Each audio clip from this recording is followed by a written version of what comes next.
हरे कृष्ण सर्वांना स्वागत आहे सर्वांचे.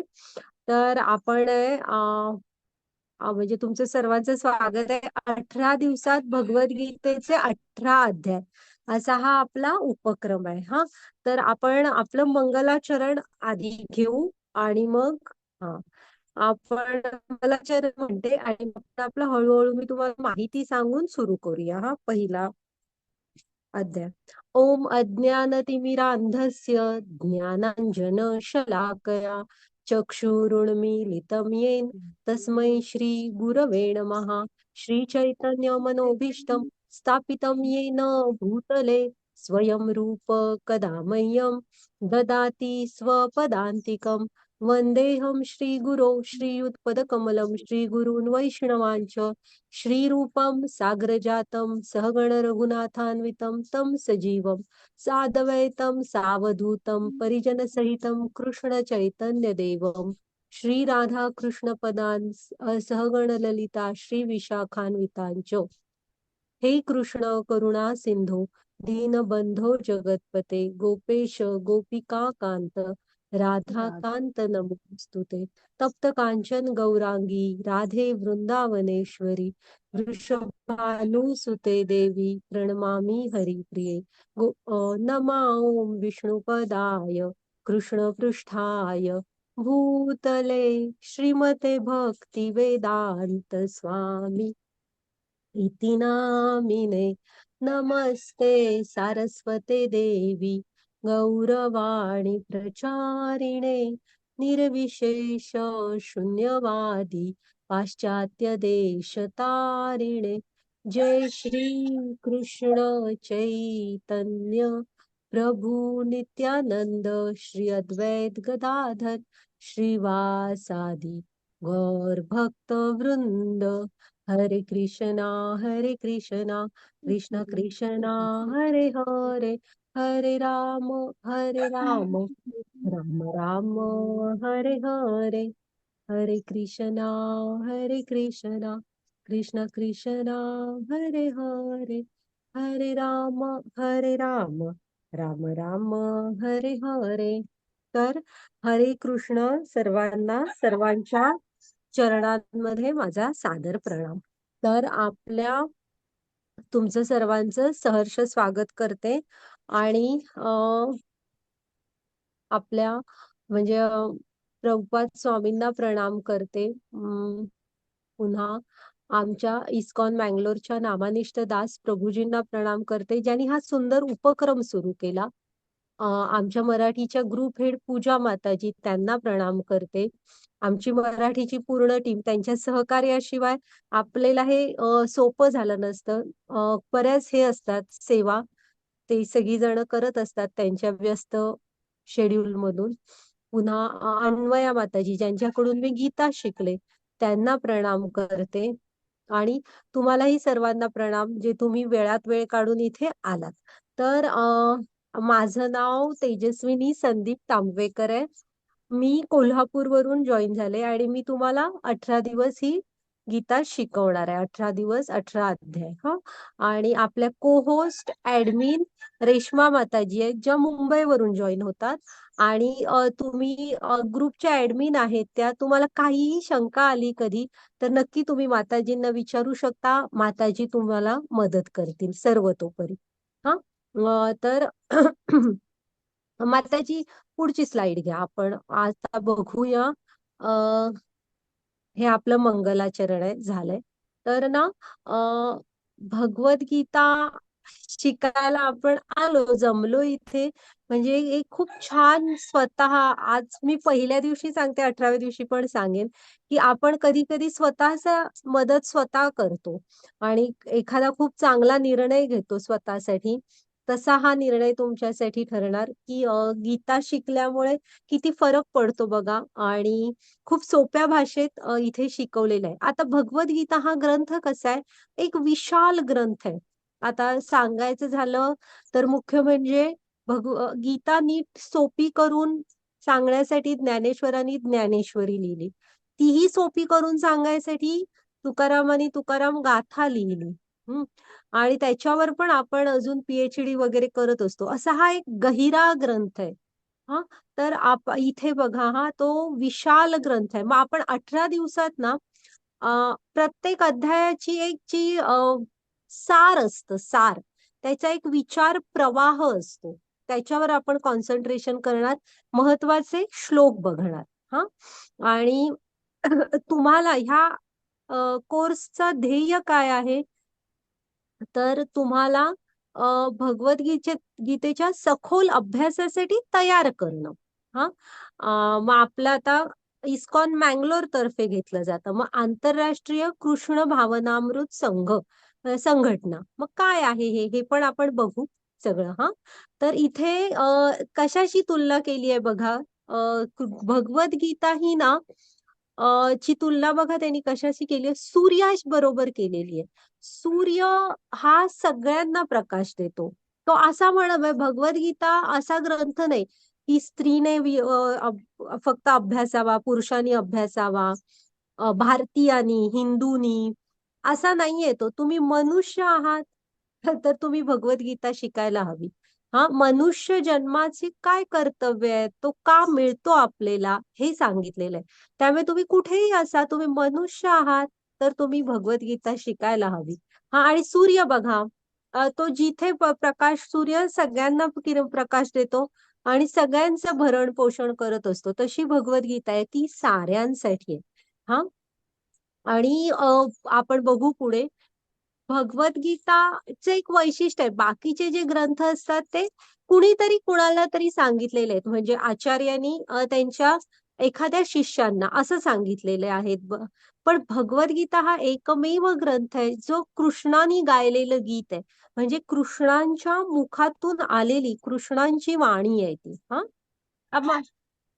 माताजी पुढची स्लाइड घ्या. मग आहे ना, आपण हा जो अध्याय आहे ना, म्हणजे सॉरी, आपला हा जो उपक्रम, तर ह्यामध्ये कसं असणार आहे, आपण रोज म्हणजे 3:30 ते 4:30 टाइम आहे, पण एका तासात होत नाही. थोडस पुढे जाईल, तुम्ही मला माफ करा. आणि आपण उद्यापासून 2:15ला तुम्ही जॉईन होत चला, म्हणजे 5 मिनिटात मंगलाचरण करून आपण सुरू करू. पुढे ना नंतर पुढच्या बॅच असते. आणि ह्याचे ना एक हे असतात, म्हणजे माताजी तुम्हाला पाठवतील उद्यापासून क्वीज असते. प्रत्येक अध्यायाची 10 प्रश्नाची एक छोटीशी क्वीज असते, गाळांतर असतात. छोटीशी असते, सोपी असते क्वीज. तर तुम्ही 18 अध्यायांच्या जेव्हा 18 क्वीज पूर्ण कराल, तर तुम्हाला एक लेवल 1 कम्प्लीट झाल्याचं सर्टिफिकेट मोबाईल मध्येच येतं. त्या सर्टिफिकेट तुम्ही चा उपयोग करून तुम्ही लेवल 2 जॉईन करू शकता. हे सर्व मोफत आहे. हा. आणि जर का ह्यामध्ये काही शंका आली तर रेश्मा माताजींना तुम्ही विचारा. आणि ग्रुपवर तुम्हाला PDF येतील, आणि पण थोडं मटेरियल जे एक्स्ट्रा लागतं ना, ते सगळं ग्रुपवर येत जाईल तुम्हाला. हा. तर हे गीते म्हणजे गीता महात्म्य, असं कसं आहे माहितीये, आपण जेव्हा गीता पारायण वगैरे करतो ना, तेव्हा गीता पूर्ण झाली की हे गीता महात्म्य म्हणायचं असतं. तर इथे आता आपल्याला तेवढा वेळ नाहीये. तुम्ही युट्यूबवर नक्की ऐका गीता महात्म्य, तुम्हाला येत असेल तर प्रत्येक अध्याय झाल्यावर जरी म्हटलात तुम्ही तरी चालेल. हं. आपल्याला एक पुढचा श्लोक फक्त बघायचा आहे. आणि हे आदि शंकराचार्यांनी रचलेलं आहे बघा. हा. खूप सुंदर आहे हे. नक्की तुम्ही ह्याचं PDF मध्ये हे बघा, ट्रान्सलेशन वाचा, युट्यूबवर ऐका. हा. माताजी पुढची स्लाइड घ्या. इथे आपल्याला एक श्लोक बघायचा आहे.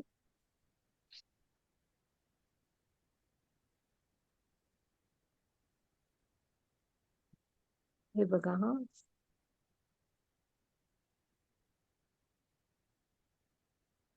हरे कृष्ण. सर्वोपनिषदो गावो दुग्धो गोपाल नंदन, पार्थो वत्स सुधी भोक्ता दुग्धम गीतामृतम महतम. तर आहे ना, हा श्लोक ह्याचं माताजी ट्रान्सलेशन वाचा त्याचं. हरे कृष्णा. सर्व उपनिषदांचे सार असलेले हे गीता उपनिषद भगवद्गीता गायीसारखे आहे आणि ग्वालबाला म्हणून ओळखले जाणारे भगवान श्रीकृष्ण हे या गायीचे दोहन करत आहेत. अर्जुन वासराप्रमाणे आहे आणि सर्व विद्वान आणि शुद्ध भक्त भगवद्गीतेच्या दुधाचे अमृत पितात. हरे कृष्णा. हा. तर ही गीतेचं मुळात इथे काय म्हटलंय बघा, गीतामृत म्हटलंय. हा. गीतेला त्यांनी काय म्हटलंय, गीतामृत आहे म्हणजे अमृत आहे. ओके. आणि इथे ना भगवद्गीता कशी आहे, गाय आहे. हम्म. आणि ग्वालबाला म्हणजे गोपाल कोण आहे, कृष्ण आहे. ओके. आणि अर्जुन कोण आहे, गाईचं वासरू आहे. आणि आपण पण तसेच कोण आहोत, अर्जुनासारखेच त्या गाईचं वासरू आहोत. आणि कृष्ण हा तो गोपाल आहे, ज्याने आपल्यासाठी हे गीतेचं अमृत काढलेलं आहे आणि आपल्याला म्हणजे अर्जुनाला ते गीतामृत प्यायला दिलेलं आहे. हा, तसंच आता आपण पण प्रार्थना करूया कृष्णांच्या ह्याच्या चरणांमध्ये की आपल्याला पण ते गीतामृत प्यायला मिळू दे. ओके. घ्या माताजी पुढची स्लाइड. आणि इथे म्हणजे ती अमृतासारखी वाणी आहे बघा, गीतामृत म्हटलंय. तर आता आपला हा उपक्रम आहे हा इस्कॉन मँगलोर कडून आहे. हा, तर हे आंतरराष्ट्रीय कृष्ण भावनामृत संघटना, international society for Krishna consciousness. हा, तर ही काय आहे संघटना, कोणी स्थापन केली? तर माताजी स्क्रीनवर ब्लॅक आलं थोडस, तर आहे ना हे प्रभुपाद स्वामी यांचा आशीर्वाद घेऊया. प्रभुपाद स्वामींनी ह्या संघटनेची स्थापना केली. आणि काय ह्यांचं ध्येय काय आहे, तर आपल्याला हळूहळू सांगते तुम्हाला की कृष्ण भावना भावित जीवन जगायला शिकवणं. गीता, भागवतम ह्या ग्रंथांबरोबर स्वतःला जोडून घेणं असं. आणि आता आपण थोडस बघूया आज प्रभुपाद स्वामींचं चरित्र. माहित तर पाहिजे कोण आहेत गुरु. अचानक उठून कसा आपण कोणावर विश्वास ठेवणार, तर त्यांचं चरित्र पण बघूया, त्यांनी काय केलंय ते बघूया. हा माताजी घ्या पुढची स्लाइड.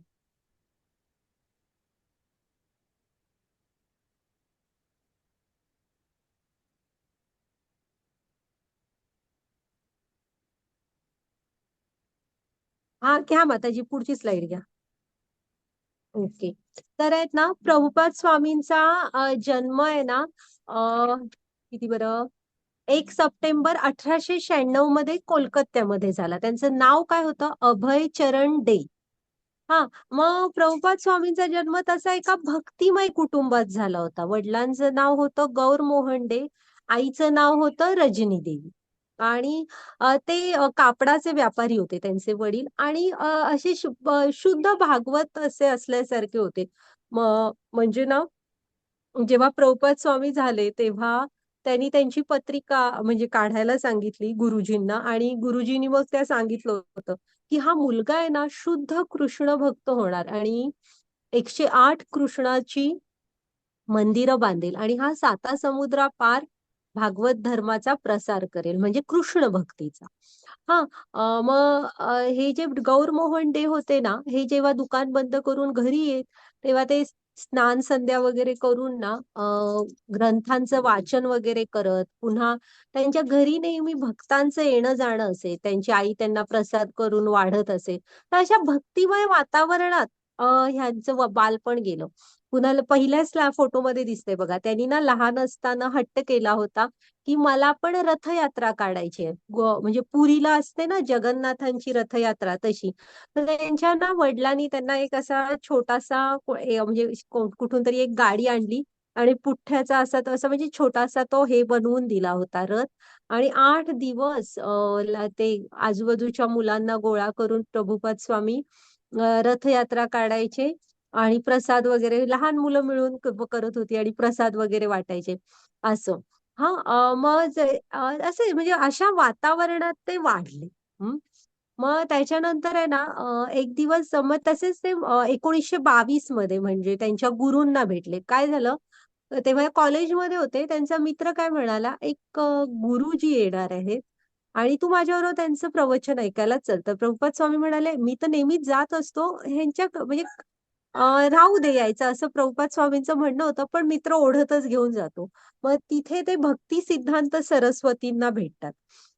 जे पहिल्याच भेटीत प्रभुपाद स्वामींना सांगतात की तुला आपल्या धार्मिक ग्रंथांचं म्हणजे गीता, भागवतम ह्या इंग्लिशमध्ये ट्रान्सलेशन करायचंय आणि भागवत धर्माचा प्रचार प्रसार करण्यासाठी तुला पाश्चात्य देशात जायचंय.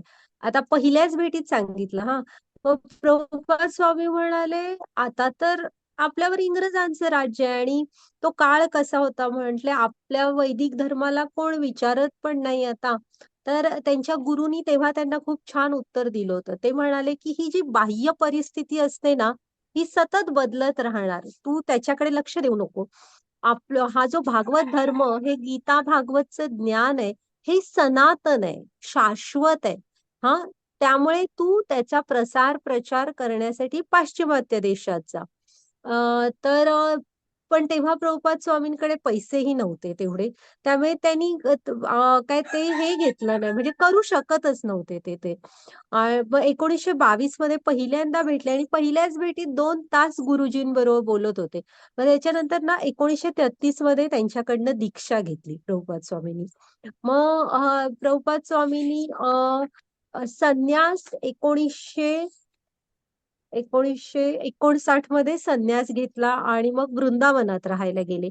आणि त्याच्या आधी पण ह्या जे मधले वर्ष होते ना, त्याच्यामध्ये ते घरात ना गीतेचं वगैरे ट्रान्सलेशन इंग्लिशमध्ये करत बसायचे, म्हणजे स्वतःचं जीवन, वैयक्तिक जीवन सांभाळून.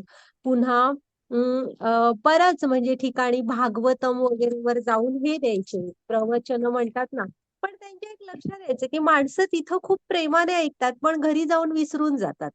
हम्म. मग त्याच्यानंतर ना, जेव्हा बॅक टू गॉड हेड, म्हणजे जेव्हा त्यांनी संन्यास घेतला ना, तेव्हा बॅक टू गॉड हेड नावाचं, जाऊ देवाची या गावा नावाचं की नाही, एक मासिक सुरू केलं.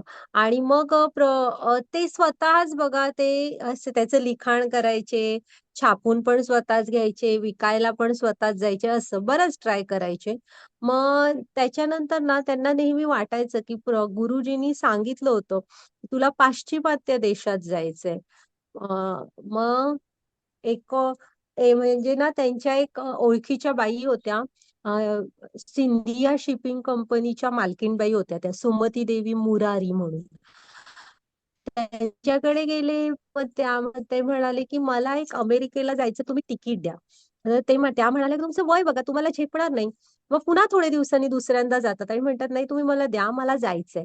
मग 13 ऑगस्ट 1965 ला, माताजी पुढची स्लाइड घ्या, प्रभुपाद स्वामी जलदूत नावाच्या ह्या जहाजातून जायला निघाले अमेरिकेला. हा, आणि हे कार्गो जहाज होतं, हे प्रवासी वाहतूक करणारं जहाज नव्हतं, हे माल वाहतुकीचं जहाज होतं. त्यामध्ये तेवढा कम्फर्ट नसतो.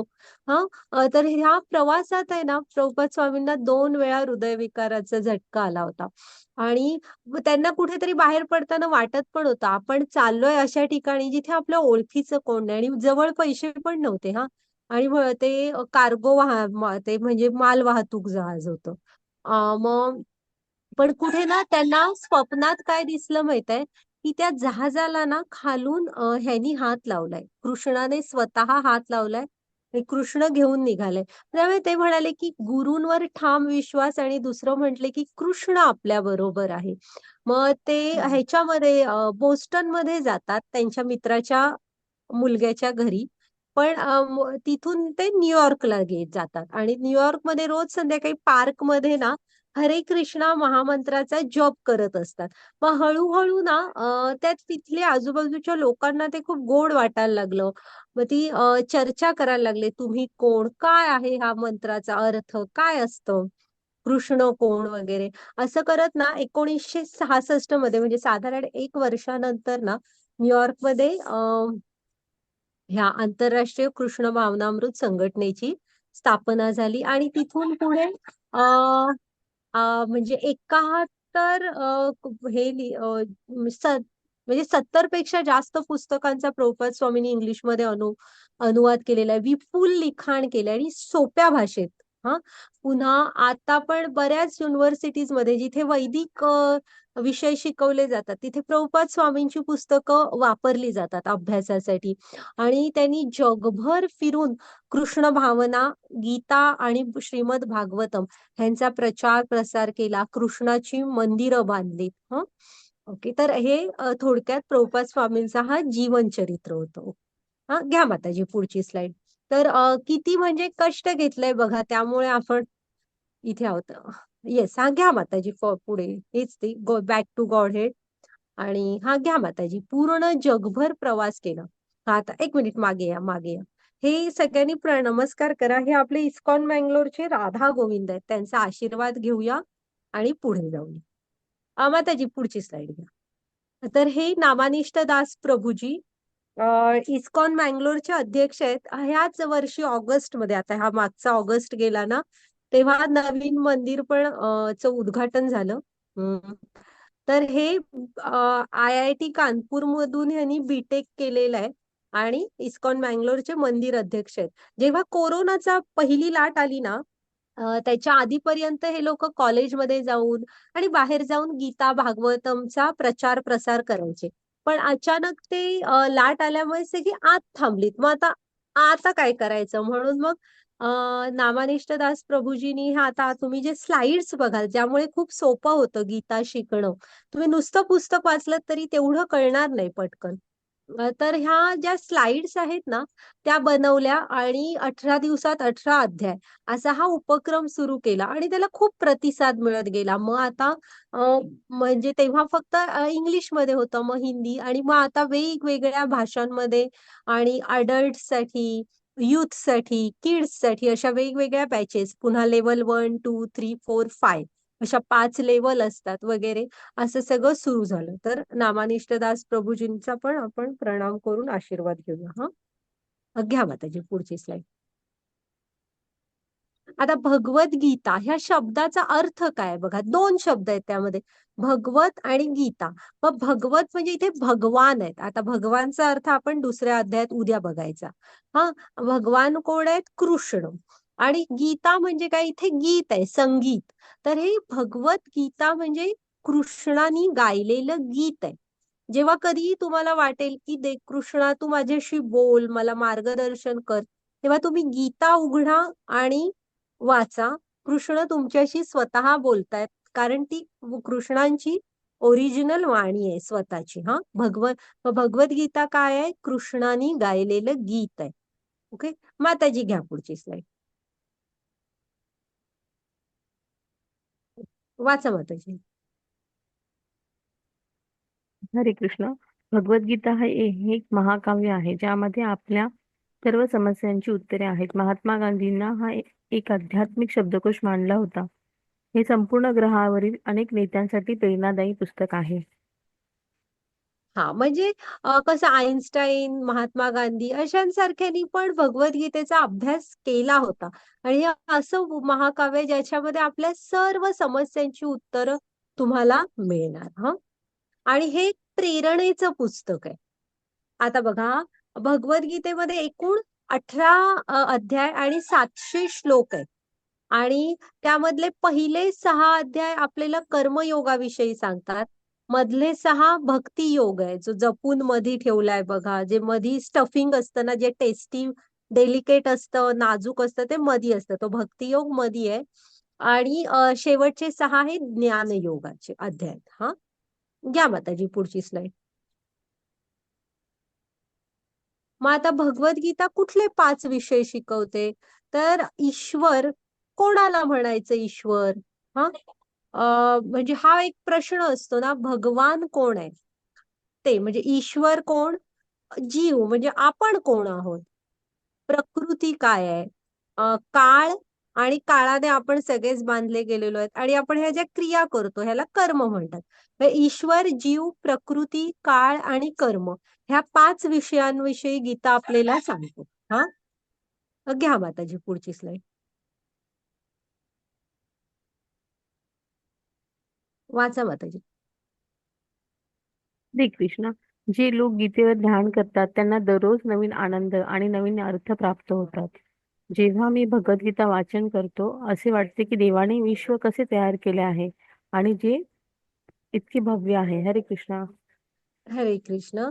तर हे त्यांची मत आहेत, म्हणजे गांधीजी किंवा आईन्स्टाईन बघा, ह्या लोकांनी पण गीतेचा अभ्यास केला होता, जीवनात उतरवली होती.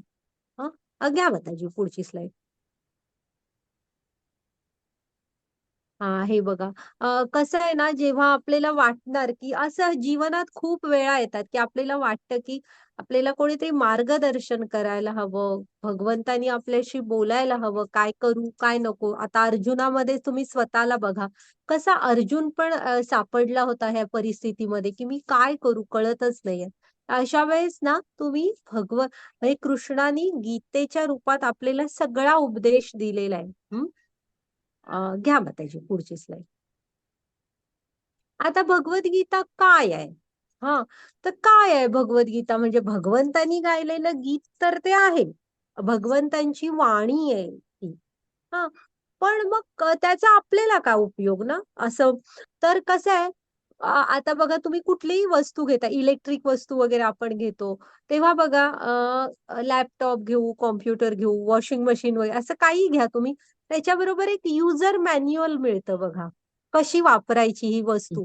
पण मनुष्य जीवनाला कुठं युजर मॅन्युअल, कुठं कोण सांगतं की बाबा मनुष्य म्हणून तू असा वाग, असं वागू नको. तर भगवद्गीता आपल्याला हे सांगते की का मिळाला आपल्याला मनुष्याचा जन्म, काय आहेत मनुष्य जीवनाची कर्तव्य, कुठून येतो आपण, कुठे जायचंय आपल्याला, काय करायचं काय करायचं नाही. जसं त्या युजर मॅन्युअल मध्ये असतं ना की ह्या मशीनला असं वापरा, असं वापरू नका, ह्याची आतली डायग्रॅम अशी आहे. तर हे सगळं तसं हे भगवद्गीता हे मनुष्य जीवनाचं पुस्तक आहे. हे मनुष्यांसाठी आहे आणि आपल्याला मनुष्य जीवनाविषयीचं सर्व काही ती सांगते. ओके, हा घ्या मग.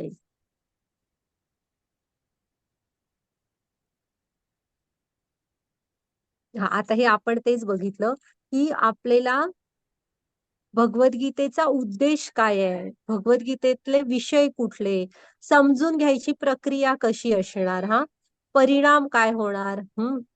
आणि भगवद्गीता हे ज्ञान ना आपल्या जीवनात उतरवायचं ज्ञान आहे. आपण खूप काय काय असे कोर्सेस वगैरे करतो किंवा असे विषय शिकतो की ज्याचा जीवनात कधी संबंधच आला नाही.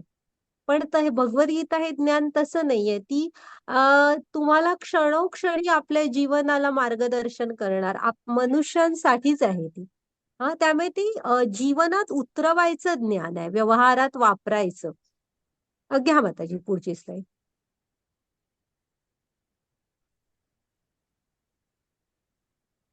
आता ही जी आहे ना, महाभारताचा भाग आहे. महाभारताच्या शांती पर्वामध्ये भगवद्गीता कृष्णाने अर्जुनाला सांगितलेली आहे. हा, आणि तेव्हाच हा असा सिच्युएशन होती बघा. एका बाजूला पांडवांचं सैन्य, एका बाजूला कौरवांचं सैन्य, आणि अगदी शंख वगैरे फुंकले गेले होते आणि युद्ध सुरूच होणार होतं. तेव्हा अर्जुन कृष्णाला सांगतो की तू जरा मध्ये घेऊन चल रथ, आणि मला बघायचंय की मला कोणाविरुद्ध युद्ध करायचंय. असा तो, म्हणजे हा साधारण हे होता तेव्हाचा तो प्रसंग असा होता बघा. ओके, हा घ्या माताजी पुढची स्लाइड.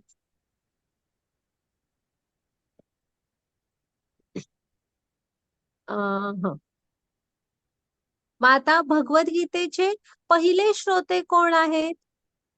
अर्जुन आहे. आणि सांगितलंय कोणी? कृष्णाने. पण अर्जुनाचं निमित्त करून कृष्णाने पूर्ण जगताला ही भगवद्गीता दिलेली आहे. ती आपल्या साऱ्यांसाठी आहे. आपण पण स्वतःला अर्जुनासारखं समजायचं. जसं अर्जुनाने कृष्णांना सांगितलं की कृष्णा, मला खरंच कळत नाहीये की मी आता पुढे काय करू. हा, बघू आपण. अर्जुनाच्या हातातनं धनुष्य गळून पडत होता, डोळ्यातनं पाणी यायला लागलं होतं, आणि आपण म्हणतो ना आता डिप्रेशन मध्ये गेला, तसा अर्जुन गेला होता. पण अर्जुनाने एक योग्य निर्णय घेतला की तो कृष्णांना शरण गेला. तसं आपण पण शरण जाऊ आणि कृष्णांना आपण पण सांगू की आम्हाला पण मार्गदर्शन करा. घ्या माताजी पुढची स्लाइड. आता कृष्णांचं एक नाव आहे पार्थ सारथी. पार्थ म्हणजे अर्जुन, पृथ्वीचा पुत्र तो पार्थ, आणि सारथी कोण होते? कृष्ण होते. तर जसं अर्जुनाने पण स्वतःच्या जीवनाची डोर कृष्णांच्या हाती दिली, तशी आपण पण देऊ आपल्या कृष्णांच्या हाती आपल्या जीवनाची डोर. हा, घ्या माताजी, म्हणजे योग्य दिशा मिळेल जीवनाला. आता म्हणा, आता पुन्हा एक प्रश्न आपल्या ना भगवद्गीतेवर तुम्ही आपली इस्कॉनची भगवद्गीता जेव्हा बघाल ना त्याच्यावर लिहिलेलं आहे ऍज इट इज, म्हणजे जशी आहे तशी. आता माझ्याजवळ जी आहे ना त्याचं जरासं हे गेलंय वरचं वापरून वापरून, इथे लिहिलेलं आहे असं, जशी आहे तशी. मग हे काय अर्थ आहे त्याचा, जशी आहे तशी, ऍज इट इज? तर इथं ना मनाचं काहीही घातलेलं नाही, मला वाटलं म्हणून काहीही कुणीही सांगितलेलं नाही. शुद्ध गुरु शिष्य परंपरेतून आलेली ही भगवद्गीता आहे. जे गुरुनी सांगितलं ते त्यांच्या शिष्यानी त्यांच्या शिष्यांना सांगितलं. मला वाटलं म्हणून इथे काहीही सांगितलेलं नाहीये. मनाचं काही नाहीये. जे शुद्ध ज्ञान होतं ते जसंच्या तसं पुढं आलेलं आहे. आणि ही गुरु शिष्य परंपरा कुठं तुटलेली पण नाहीये. ती ह्या भगवद्गीतेमध्ये पण दिलेली आहे, पूर्ण नावं गुरूंची आपल्या. तशी इथे पण दाखवली आहे. ही जी गुरु शिष्य परंपरा आहे ना आपली, स्ट्रेट ह्याच्यापर्यंत जाते बघा. नारद, ब्रह्मा आणि त्यांच्यापासून कृष्ण इथपर्यंत जाते, कुठेही मध्ये तुटलेली नाही. आणि आपली गुरु शिष्य परंपरा कुठली येते तर ब्रह्म मध्व गौडीय धारा. कोणी विचारलं कधी तर ब्रह्म मध्व गौडीय संप्रदाय येतो. घ्या माताजी पुढची स्लाईड. थांबा थांबा एक मिनिट. आता ना एक मिनिट माताजी, मागची स्लाइड घ्या जरा ती. नाही नाही, पुढची पुढची. इथे बघा, ही मधी न तुटणं का महत्वाचं असतं सांगा?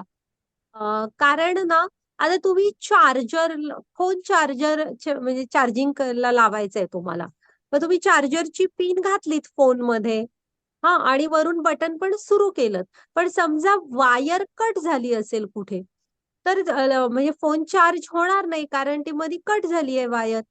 तर ना इथं तेच सांगितलेलं आहे की ही जी आपली गुरु शिष्य परंपरा आहे ना ती कुठे मध्ये तुटलेली नाहीये. ती एक सारखी गुरु शिष्य परंपरा व्यवस्थित अशी आहे. त्यामुळे शुद्ध ज्ञान जसंच्या तसं पुढं आलंय, त्यामध्ये कुणी काय मिसळलेलं नाहीये. हम्म. हा, घ्या माताजी पुढची स्लाईड. इथं त्यांनी दाखवलंय, वर आहेत ते आपले गुरु आहेत सगळे. आणि हे कसं सांगितलंय बघा, आता ह्या मुलांना झाडावरचे आंबे पाहिजेत असं तुम्ही समजा. मग हा जर का मुलगा एकटाच असता तर ह्याने काय केलं असतं, झाडावर चढला असता. मग आता खिशात मावतील तेवढं काहीतरी ठेवता येऊ शकतं, किंवा मग खाली काढून टाकलं नसतं पिकलेली फळं. मग आता खाली काढून टाकली की आपटली की त्याला दणका बसतो ना असा, मग इथे ते पिकेपर्यंत असं कुजल्यासारखं होणार. हा मग ते जशी ती नॅचरल पिकलेली चव लागेल तशी त्या फळाची चव आपल्याला मिळणार नाही. पण आता हेच बघा, हा मुलगा दोन मित्रांच्या बरोबर मिळून आंबे काढतोय, तर कसं बघा, एक जण खाली उभा आहे. हा हा एक जण वर चढलाय आणि एक मुलगी बुट्टी घेऊन अशी उभी आहे. मग काय होणार सांगा? तर हा जो मुलगा वर चढलाय तो खाली उभा असलेल्या मुलग्याकडे हे देतो, काय म्हणतात त्याला, आंबा. आणि मग तो त्या टोपलीत व्यवस्थित त्या मुलगीकडे नेऊन ठेवतोय, म्हणजे ते फळ कुठेही खराब होत नाहीये, त्याच्यात माती मिसळत नाहीये, ते कुजलं जात नाहीये. हा तर अशा प्रकारे हे जे आता आता तुम्ही जे 18 दिवस बघणार, हे ज्ञान पण अतिशय जपून शुद्ध, कुठलीही भेसळ न करता तुमच्यापर्यंत पोहोचवलेलं आहे. आणि घ्या माताजी पुढची स्लाइड. तर आता आपण आपला भगवद्गीतेचा प्रवास सुरू करूया. प्रत्येक प्रवास हा एका पावलाने सुरू होतो. आपण पण आपलं पहिलं पाऊल टाकूया. स्वागत आहे तुमचं. हरे कृष्णा. तर हा जो अध्याय आहे ना ह्याचं नाव आहे अर्जुन विषाद योग. हा मग मग आता बघूया अर्जुनाच्या विषाद म्हणजे काय, तुम्ही कोणतरी मला सांगू शकाल का? विषाद ह्या शब्दाचा अर्थ काय असतो? हरे कृष्ण माताजी. हा दुःख. दुःख. हो हो, बरोबर आहे, दुःख दुःख, राईट. विषाद म्हणजे ना दुःखाच्या पण ऍक्च्युली पुढची पायरी येते. म्हणजे जे दुःख तुमच्या हृदयामध्ये उतरतं त्याला विषाद म्हणतात. म्हणजे दुःखाच्या पण पेक्षा तीव्र असतं जरा. माताजी पुढची स्लाइड घ्या. तर ह्या अध्यायाचं नाव आहे अर्जुन विषाद योग. मग आपण बघूया काय होती अर्जुनाला एवढी दुःख. की जो एक इतका थोर योद्धा होता, त्याच्या हातातनं त्याचं क्षत्रियाच्या हातून कधी शस्त्र गळून पडत नाही, पण ते गळून पडत होतं, रडं येत होतं अर्जुनाला. काय होतं बघूया आपण. आता भगवद्गीतेमध्ये 700 श्लोक आहेत. त्यातले 574 श्लोक हे कृष्णांच्या मुखातून आले. 84 अर्जुनाच्या. संजय जो ह्यांचा मंत्री होता, धृतराष्ट्रांचा, दिव्य दृष्टी दिली होती ना व्यासदेवानी, त्याच्या मुखातले 41 आहेत. आणि धृतराष्ट्राच्या मुखातला एकच पहिला श्लोक आहे ज्याने भगवद्गीतेची सुरुवात झाली. माताजी पुढची स्लाइड घ्या. आणि तुम्ही सगळे ना वही पेन घेऊन बसा. तुम्हाला ह्यातलं जे लिहून घ्यावं असं वाटेल ना, ते तुम्ही लिहून पण घेऊ शकता. एखादी नोट्सची वही आपली बनवू शकता.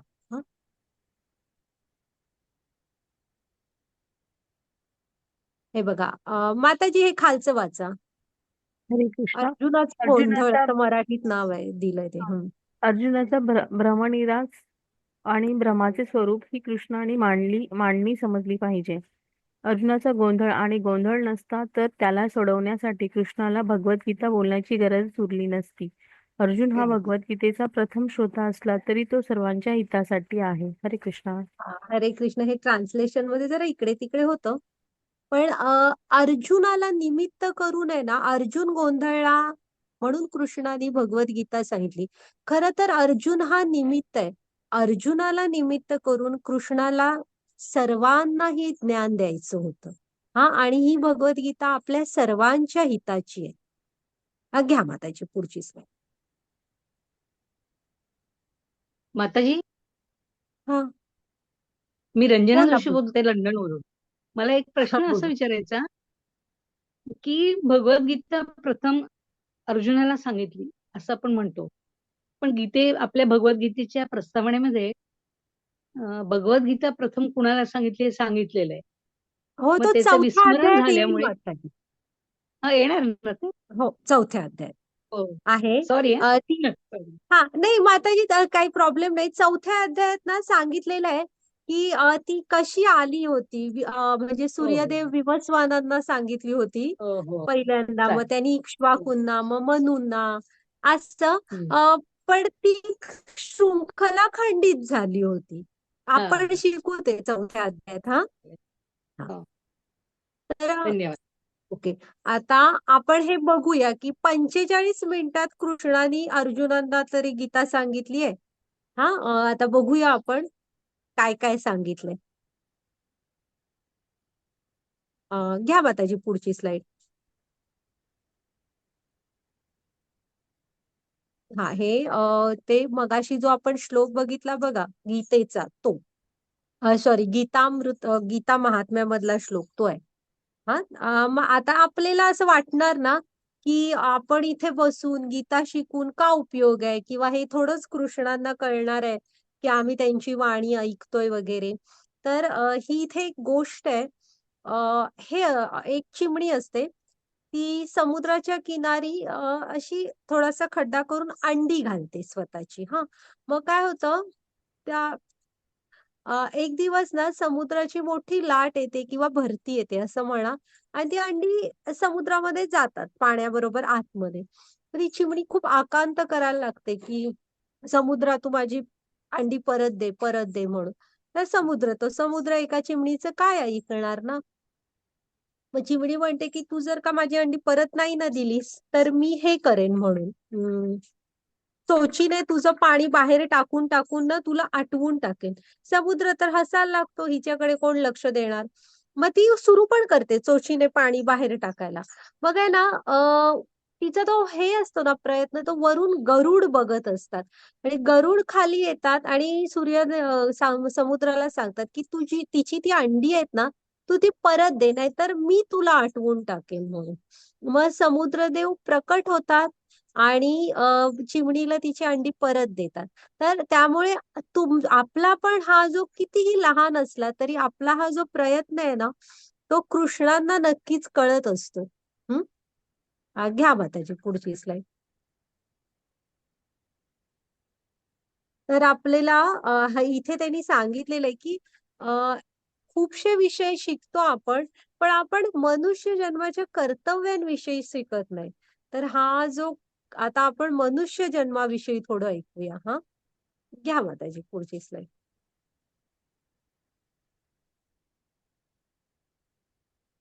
तर हा तेव्हाचा हे होता बघा.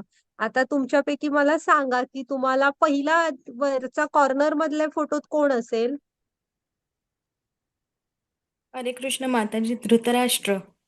हा, कसे वाटतायत चेहऱ्यावर भाव त्याच्या?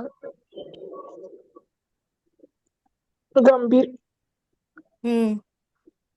विचारात पण आहे बघा जरासा. मग मध्ये कोण आहे हा? अर्जुन. हा, अर्जुन कसा झालाय बघा. दुःखी. हा, दुःखात बुडाल. आणि हा खाली कोण आहे? दुर्योधन. हा खाली जो आहे हा दुर्योधन आहे. दुर्योधन. हा, आणि कसा वाटतोय चेहऱ्यावरचा भाव? भीती. घाबरलेला. नाही, तो घाबरलेला नाही, तो रागात आहे. त्यांच्या द्रोणाचार्यांकडे गेलाय सांगायला. तर असे हे एकाच म्हणजे आता मगाशी आपण बघितलं बघा कसा आहे तो प्रसंग. एका बाजूला कौरवांचं सैन्य आहे, एका बाजूला पांडवांचं सैन्य आहे, मध्ये अर्जुन आहे. शंख वगैरे पण फुंकले गेलेले आहेत आणि युद्ध सुरूच होणार आहे, असा तो मधला वेळ आहे. आणि तेव्हा ह्या तिघांच्या ह्या प्रतिक्रिया आहेत. हा, माताजी पुढची स्लाइड घ्या. आता आपण पहिला श्लोक बघूया. वाचा माताजी. हरे कृष्ण. धृतराष्ट्र उवाच धर्मक्षेत्रे कुरुक्षेत्रे समवेतायुत्सव मामका पांडवाचैव किम कुर्वत संजय. धृतराष्ट्र म्हणाला, हे संजया, कुरुक्षेत्र या पवित्र धर्मक्षेत्रावर एकत्रित आलेल्या युद्धाची इच्छा करणाऱ्या माझ्या व पांडूच्या पुत्रांनी काय केले? हरे कृष्ण. तर हा जो पहिला श्लोक आहे ना, तो आपल्याला भगवद्गीतेविषयी बरंच काहीतरी सांगतो. हा, आणि इथे तुम्ही हा श्लोक जमला तर पाठ पण करा. हा, आता इथे काय म्हणतोय, धर्मक्षेत्र कुरुक्षेत्र असं म्हटलेलं आहे.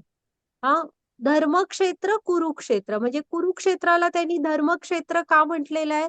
तर म्हणजे हे जे युद्ध आहे महाभारताचं, ते होण्याच्या युगानुयुग आधीपासून त्या भूमीवर पवित्र कार्य झालेली होती. दुसरं काहीही झालं नव्हतं.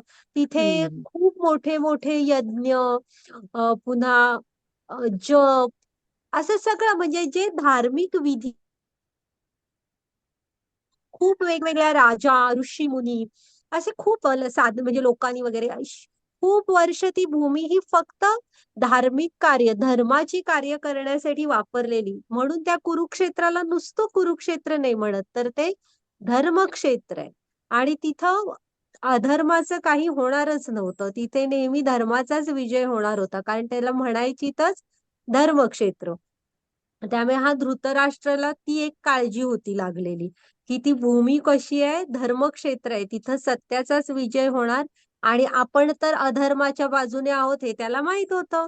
मग आता धर्मक्षेत्री कुरुक्षेत्रे समवेता युयुत्सवा म्हणजे ह्या ना धर्मक्षेत्र कुरुक्षेत्रावर एकत्रित आलेली आणि युद्धाची इच्छा करणाऱ्या माझ्या आणि पांडूच्या पुत्रांनी काय केले. हा, आता इथे बघा म्हणजे कसा आहे बघा तो त्याची विचारसरणी. माझ्या आणि पांडूच्या पुत्रवाणी मामका पांडवाश्चैव, माझी मुलं म्हणजे कोण, तर त्याचे ते कौरव. आणि पांडूच्या मुलांना पांडव म्हणतोय तो. मग आता तुम्ही विचार केलात तर हा कुरुवंश होता. कुरुवंश होता झालं. मग कुरुवंशातली मुलं ती कौरव. मग जर का पांडू महाराज तर काय बाहेरून कुठनं आलेले नव्हते, पांडू महाराज पण त्याच कुरुवंशातले होते. मग जर का धृतराष्ट्राची मुलं कौरव आहेत, तर त्याच कुरुवंशातली पांडवांची म्हणजे पांडू महाराजांची मुलं पण त्याच कुरुवंशातली होतीत ना, ती पण कौरवच ठरत होती. पण ठरवून ह्या धृतराष्ट्राने ती मुलं अगदी लहान असल्यापासनं कधीही त्यांना कुरु म्हणजे तो घराण्याचा अधिकार पण दिला नाही वंशाचा. सतत तुम्ही पांडूची मुलं ती पांडव असं म्हणायचा तो. कधीही म्हटला नाही की तुम्ही कुरुवंशाचे आहात. हा म्हणजे एखादा माताजी पुढची स्लाइड घ्या. जसं आपण उकळत्या दुधामध्ये लिंबू पिळतो बघा, मग पनीर वेगळं होतं आणि ते पाणी वेगळं होतं. तसं इथं पण अगदी आता युद्धापर्यंत आणि ह्याचं नावच आहे धृतराष्ट्र, म्हणजे तो अ बुद्धीने आंधळा म्हणजे तुम्ही दृष्टीने आंधळा असणं हे काय सोडा, ते कोणाच्या हातात नसतं. पण हा बुद्धीने आंधळा होता. हा ना आध्यात्मिक दृष्ट्या अंध होता. म्हणजे आणि तिसरा तो त्या हस्तिनापूर साम्राज्यासाठी आंधळा झाला होता अक्षरशः.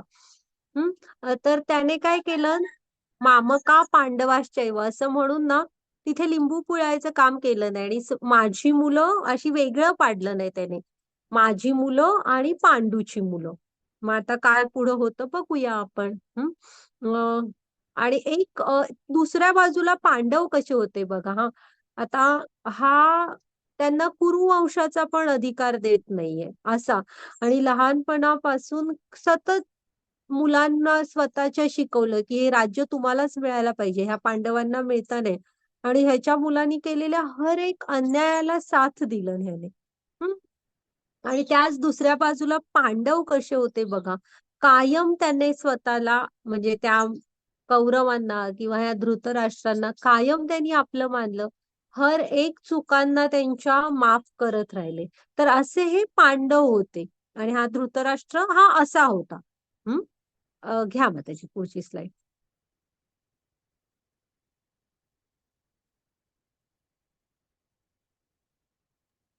आता जरा दुर्योधनाविषयी बघूया.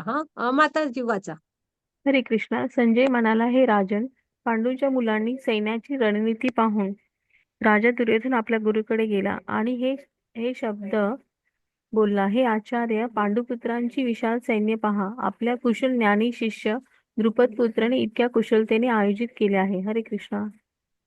आता कसं आहे माहितीये, ही जसा अर्जुन बघत होता की पुढे माझेच सगळे स्वकीय आहेत, त्यांच्या विरुद्ध मला लढायचंय, तर दुर्योधन पण बघत होता. तो काय बघत होता, ती रचना करतात ना स्वतःच्या सैन्याची, ती त्याला पांडवांची रचना बघून त्यांचा सेनापती कोण होता, दृष्टद्युम्न.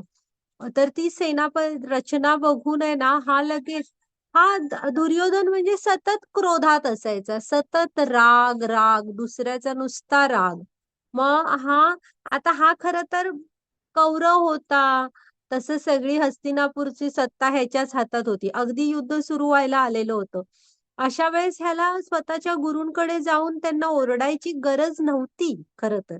कारण ते गुरु ह्याच्याच बाजूने व्यवस्थित लढणार हे लढायला उभेच होते द्रोणाचार्य. त्यामुळे ह्याचा ठाम विश्वास असायला हवा होता.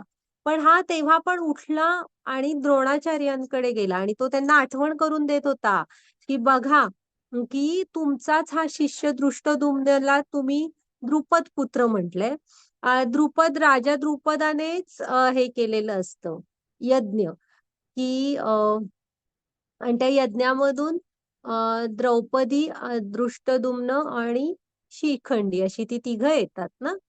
आणि माहित असतं गुरु द्रोणांना की तो द्रुपदाने यज्ञ कशासाठी केलाय, तर द्रोणांनाच हरवायसाठी. आणि त्यातनच ते आलेली मुलं असतात. तरी पण गुरु द्रोण हे खूप श्रेष्ठ गुरु होते, म्हणून शिकण्यासाठी द्रुपद ना त्या मुलाला गुरु द्रोणांकडे पाठवतात आणि द्रोणाचार्यांनी पण त्याला एकदम व्यवस्थित सगळं शिकवलेलं असतं. मग आता इथे प्रॉब्लेम काय झालाय दुर्योधनाचा, की तुमचा शिष्य तुमच्याच विरुद्ध ती हे वापरतोय. तुम्ही जे शिकवलत ना ज्ञान, ते किती कुशलतेने आपल्याच विरुद्ध वापरतोय असं बघा. आता हे तिथे जाऊन गुरूंना सांगायची काही गरज नव्हती, तरी पण म्हटलं ना हा सतत क्रोधात असायचा, तो जाऊन बोलला. ओके. ह्याच्या पुढे आहे ते मग की नाही, मग ते सांगतो की आपल्याकडे पण ठीक आहे असू दे, आपल्याकडे पण कर्ण, भीष्म, कर्ण असे मोठे मोठे योद्धे आहेत वगैरे, ते त्याला नंतर आठवतं, पण आधी हा असं बोलतो तो. घ्या माताजी पुढची स्लाइड. हे स्वभाव बघायचे आपण कसे आहेत.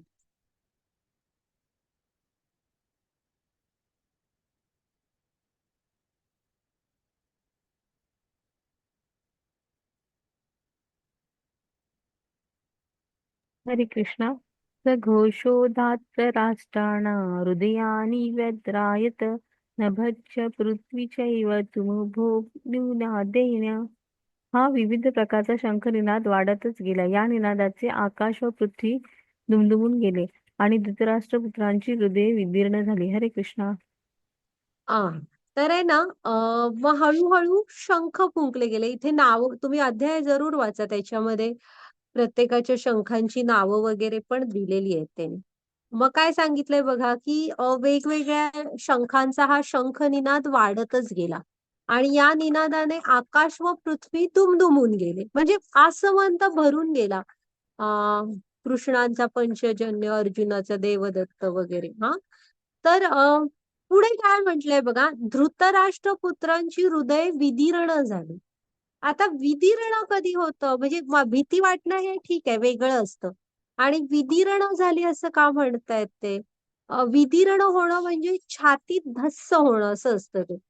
म्हणजे तुम्ही रस्त्याने जाताय आणि एखादी पोलीस गाडी सायरन वाजवत वेगाने निघून गेली, तर आपल्याला काय वाटेल, की कुठला तरी चोर आहे, त्याच्या मागे ही पोलिसांची गाडी गेली बाबा.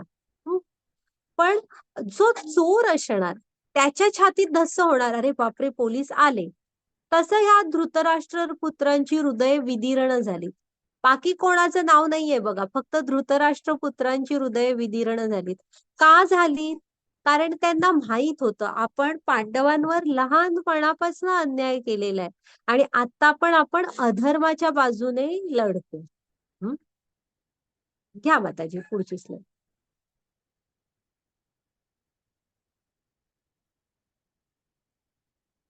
आता आहे ना, इथेही ना हे आहेत की का अर्जुनाचा विजय होणार होता, ही कारण आहेत. तुम्ही वहीत लिहून ठेवा, लक्षात ठेवा. काय होतं की त्या तिथे ठरलेलं होतं की ते धर्मक्षेत्र होतं म्हणून वगैरे 9 कारण आहेत की पांडवांचा विजय हा होणारच होता. तर त्यातलं पहिलं कारण आहे धर्मक्षेत्र. मी तुम्हाला म्हंटल ना, त्या कुरुक्षेत्राला धर्मक्षेत्र म्हणायची. तिथं अधर्माचा विजय होणारच नव्हता कधी, ती खूप पुण्यभूमी होती. मग त्यामुळे धर्मक्षेत्र होतं पहिलं.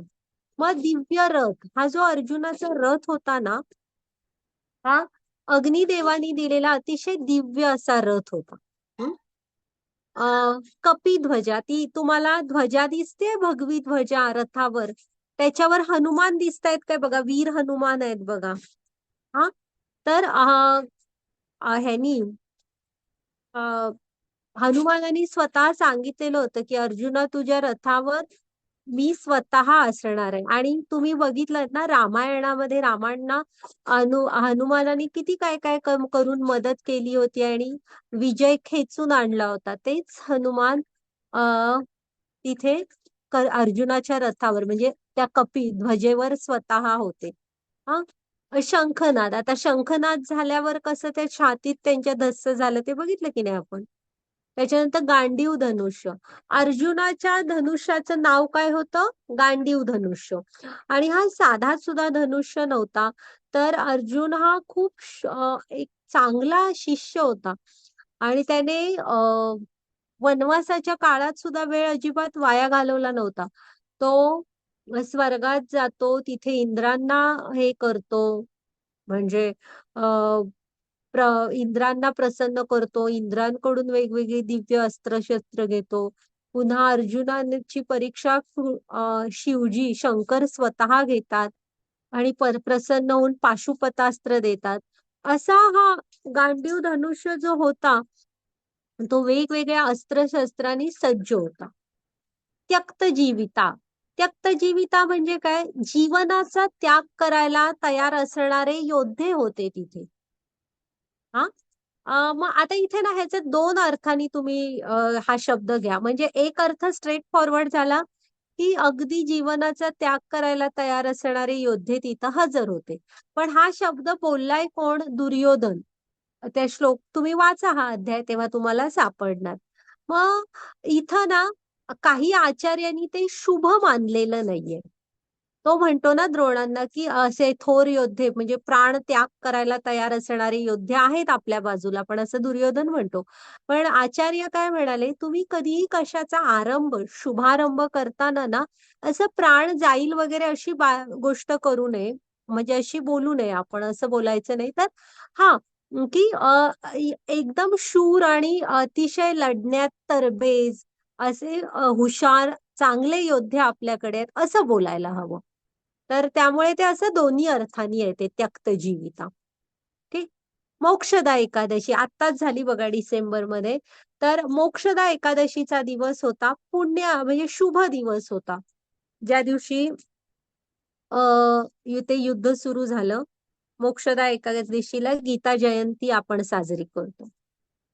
भाग्यलक्ष्मी, आता भाग्य जिथे कृष्ण त्या पतिव्रता नारी आहेत सगळ्या, त्यामुळे जिथे कृष्ण तिथे भाग्यलक्ष्मी ह्या होत्याच. आणि जिथे भाग्यलक्ष्मी तिथं विजय सगळं म्हणजे चांगलं होणार होतं. आणि खाली काय 90 दिलंय ऋषिकेश. ऋषिकेश या शब्दाचा अर्थ काय आहे? इंद्रियांचे स्वामी. व जिथे इंद्रियांचे स्वामी कृष्ण स्वतः हजर होते तिथेच यश विजय कीर्ती सगळं तिथेच. म्हणजे जिथे कृष्ण तिथेच धर्म तिथेच विजय. तर ही अर्जुनाच्या विजयाची 9 कारण आहेत. हा घ्या माताजी पुढची स्लाइड.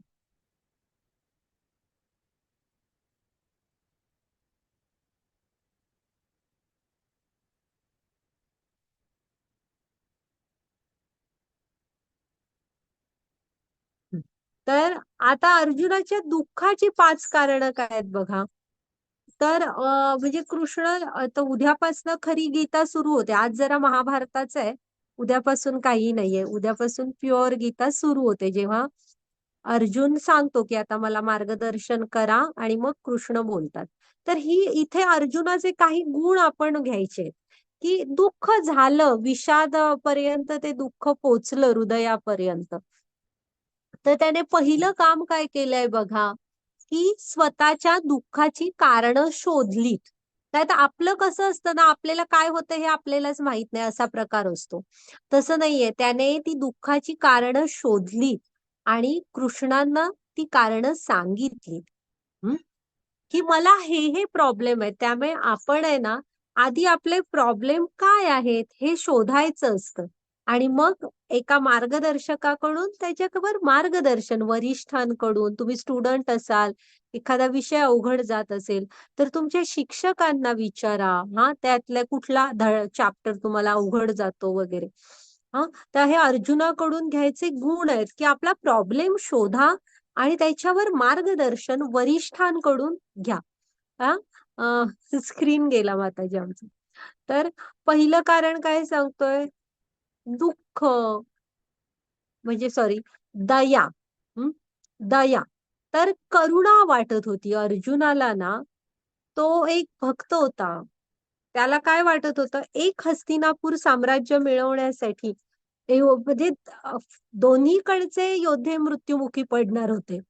मग तो म्हणत होता की फक्त एक साम्राज्य मिळवायसाठी एवढी अपार मनुष्यहानी होणार. त्यामुळे त्याला दया येत होती की राहू दे हे युद्ध, नको ते हस्तिनापूर साम्राज्य, आणि ही मग मनुष्यहानी वाचेल. त्यामुळे ती त्याला करुणा दया वाटत होती. आनंद नाही. हे बघा, कुठलंही काम करताना ना आपल्याला स्वतःमध्ये ते करायला आनंद वाटायला हवा, तर ते काम चांगल्या प्रकारे होईल. अर्जुनालाच म्हणणं काय होतं, एवढा नरसंहार होऊन जे हस्तिनापूर साम्राज्य मिळेल ते मध्ये कृष्णा मला आनंद नाही वाटणार आणि मला हे युद्ध करताना पण आनंद वाटणार नाही की स्वतःचेच माझे आजोबा म्हणजे भीष्म, किती अर्जुनाचं प्रेम असतं भीष्मांवर, तर माझे गुरु, माझे चुलत भावंड, माझे आप्त स्वकीय, ह्यांना मारताना मला कुठलाही येते त्यांच्याशी युद्ध खेळताना मला आनंद नाही मिळणार. मग काय म्हणतो? पाप. मग त्याचं म्हणणं होतं की एका हस्तिनापूर साम्राज्यासाठी गुरु हत्या, स्वकीयांच्या हत्या ह्याचं पाप मी का घेऊ डोक्यावर? मग आता पारिवारिक परंपरा, तो एक राजा होता बघा, ते किती आपल्या प्रजेचा लहान मुलांप्रमाणे सांभाळ करायचे, विचार करायचे. त्याचं काय म्हणणं होतं की ह्या युद्धामध्ये म्हणजे पूर्ण जगभरातले राजे तर सामील झाले होते. त्यामुळे मृत्युमुखी कोण पडणार होते? तरुण. अशी जी घरातली जी तरुण असणार पिढी ती युद्धामध्ये मृत्युमुखी पडणार. मग राहणार कोण? म्हातारी माणसं आणि लहान मुलं आणि स्त्रिया. हा, मग आपल्या घराण्याच्या परंपरा असतात काही. प्रत्येक घराण्याची असते. कोणाकडे काहीतरी कला असते, काही शास्त्र येत असतात त्यांना. तर त्याचं म्हणणं होतं की ह्या ज्या पुढची जी पिढी येणार, ही जी छोटी मुलं आहेत, त्यांना त्या कला शिकवणार कोण? त्यांना वळण कोण लावणार? हा, समाजामध्ये एक असं हे राहावं लागतं. म्हणजे नियम आणि नीतिमत्ता, व्यवस्था ही राहावी लागते. ती कशी राहणार? अशी त्याला हे होतं, काळजी वाटत होती की काय होणार, हा समाज भरकटेल का? हं? आणि त्याच्यानंतर मग तो म्हणतो की असमंजस. म्हणतो की मी म्हणजे मी योद्धा आहे, मी युद्धाला समोर उभा आहे आणि क्षत्रिय हा रणांगण सोडून जाऊ नाही शकत. हेही बरोबर आहे, पण मी एका साम्राज्यासाठी माझ्या स्वकीयांबरोबर करावं का युद्ध? हा, मग म्हणतो की मला काय करू, काय चूक आणि काय बरोबर हेच कळत नाहीये. असा तो असमंजस मध्ये पडलाय की काय बरोबर काय चूक मला कळत नाहीये. तर ही 5 कारणं तो अर्जुन कृष्णाला सांगतो की ह्यामुळे मला आता तू मार्ग उद्या सांगतो बघा तो, मला आता तू मार्गदर्शन कर. ते बघा त्याच्या डोळ्यातनं अश्रू यायला लागतात, हातातनं धनुष्य म्हणजे निसटून पडतो. तर ही ती 5 कारणं. दया, आनंद नाही, पाप, पारिवारिक परंपरा आणि असमंजस. घ्या माताजी पुढची स्लाईड.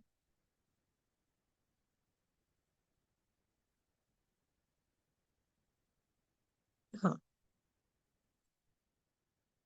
आणि ह्या बघा, हे जे हे आहेत ना प्रॉब्लेम, हे कुठून ना कुठून फिरून प्रत्येकाच्या जीवनाशी तसे रिलेटेड आहे.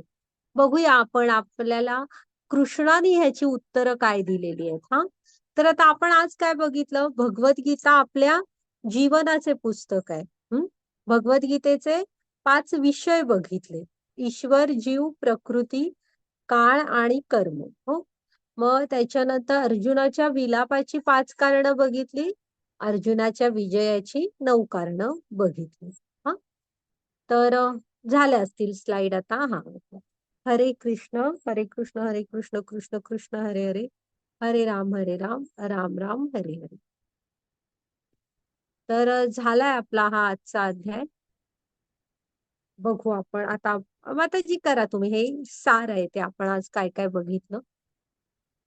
रेकॉर्डिंग स्टॉप करा.